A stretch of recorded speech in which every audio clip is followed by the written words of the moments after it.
Although I love to play modern guitars with floating bridges, fancy electronic switches, and so on, there's nothing like sitting down with a heritage fixed bridge design guitar. And although this may appear to be a fairly normal T design, it actually has several hidden features that make it extra comfortable, rugged, and beautiful in terms of its looks and, more importantly, its sound. This guitar was carefully crafted by American luthier Joe Bochar, who I recently had on my Guitar Craft and Other Stuff podcast. I will link it below.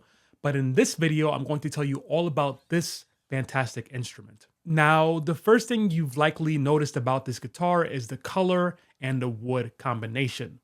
The fingerboard and body both have a creamy orange look that instantly reminded me of a creamsicle or mango lassi for my South Asian viewers. There's a traditional ash Tele grain aesthetic, but the body is actually made from catalpa and the fingerboard is made from Osage orange wood.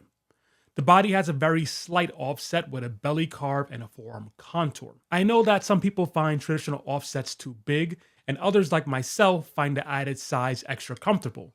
This body has the benefits of both. The offset design and the forearm contour puts my right arm in a comfortable playing position, but the body definitely isn't particularly large or unwieldy. This is one of the most comfortable T-shapes I've ever tried.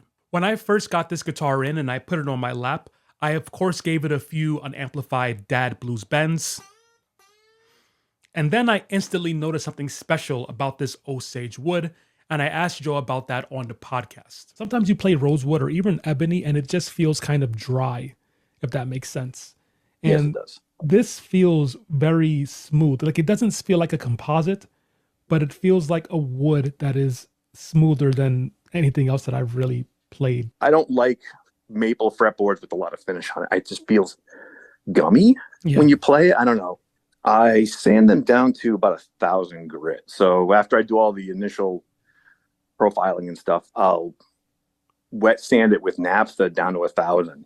So it's super smooth. And then I'll apply a coat of cyano, let that flash off, sand it again dry with 1,000. So it's super smooth before I even put a fret on it. If I could get them unfinished, I would just do it that way. But there's got to be some sort of protection on it to help out. The cyano glue seemed to be the best option.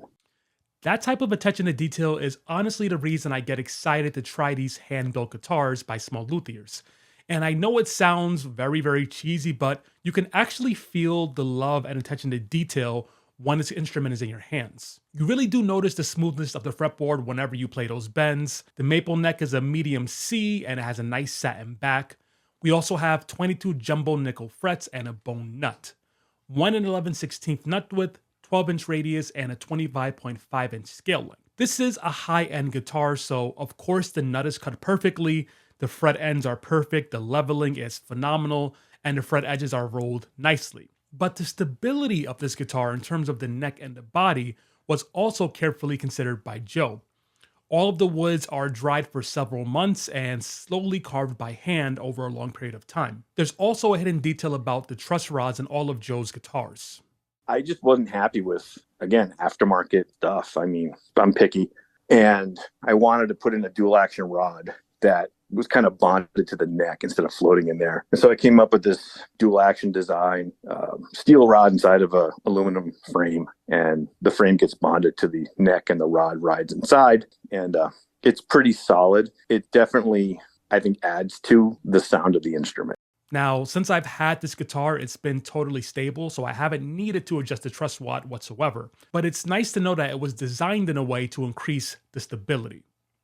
As you might expect, these arcane pickups sound amazing, and I really love the neck pickup in particular.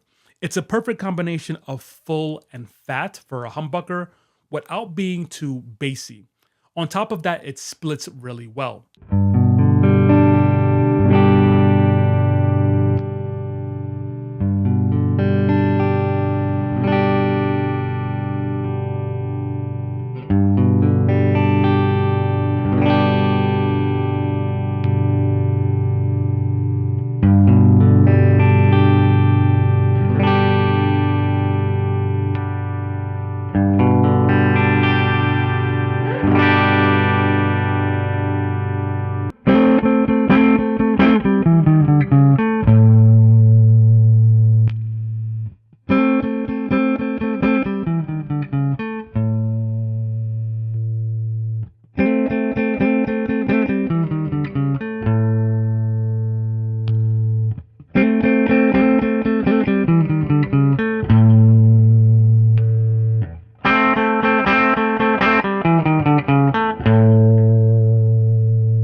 a couple of special features on this guitar that I've yet to mention, one of which is this amazing, very clever neck joint. I just kept beating the crap out of my instruments. I got sick of the neck shifting in the pocket and just stuff like that.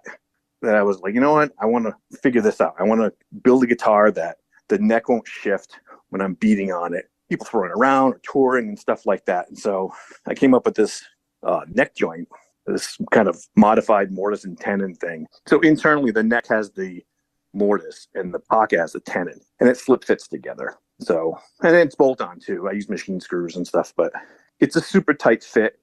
It doesn't move.